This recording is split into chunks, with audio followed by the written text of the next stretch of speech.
So I wanted to share a couple little tricks that I learned from other people over the summer. And I'm in the middle of designing this card for a friend of mine, and I really like the way that it's turning out, but I want to add a little flourish from the Flowering Flourishes stamp set. And I really like the big one, so I want to use that somehow on here, but I don't know where to place it. So one of the tips somebody gave me was to use your Stamp-a-ma-jig, because your Stamp-a-ma-jig is like having this little testing thing, like you can test it out and place it where you want to. I'm looking for my chocolate chip ink pad. Okay, so I'm using my chocolate chip ink pad just because it's one of my favorite ones. And I'm going to stamp this up. And what I've done is I've put the plastic, there's two parts to this, I've put the plastic sheet right up to the corner of the Stamp-a-ma-jig. And then I'm going to take my stamp and do the same thing. I'm going to put it right in the corner, stamp down, and I've got my image.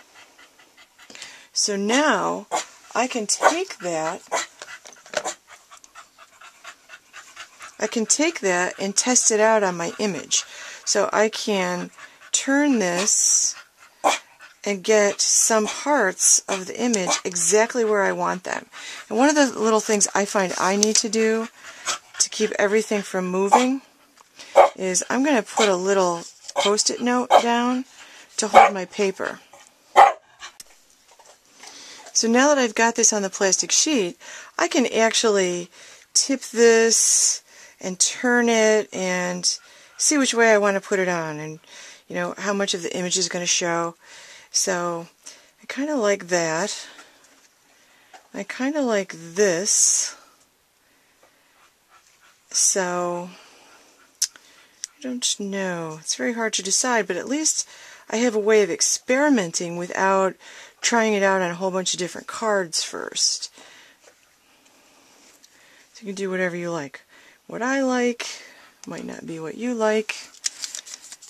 Okay, so actually I don't want to do that. What I do want to do, so now I've decided I'm going to turn it this way. So now I'm going to put the Stamp-a-ma-jig and align it right up with the edge of the plastic sheet, just like I had it before. And then I'm going to take my flourish, I'm going to ink it up again. Okay, and I'm going to very carefully, without moving the Stamp-a-ma-jig device, I'm going to put this stamp down. Oops, that wasn't the way I had it.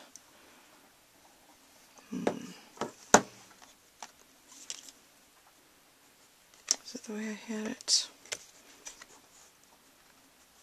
No, the Stamp-a-ma-jig was in this corner, so I need it in the other corner. Pardon me while I think out loud. Okay, so I flip this around. So my Stamp-a-ma-jig, I'm going to line it up with the corner, this corner, because that's the one that I had next to the Stamp-a-ma-jig.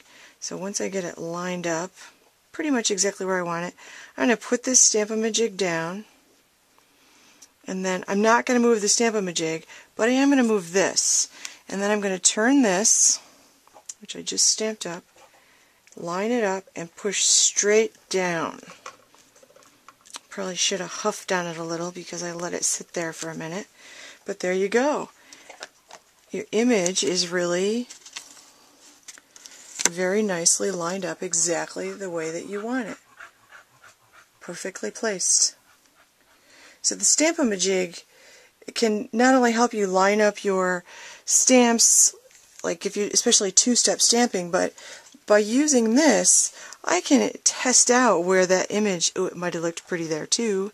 There are lots of different ways I could have done that, but it gives you a chance to actually test out what you want to do. So it's a really handy little tool.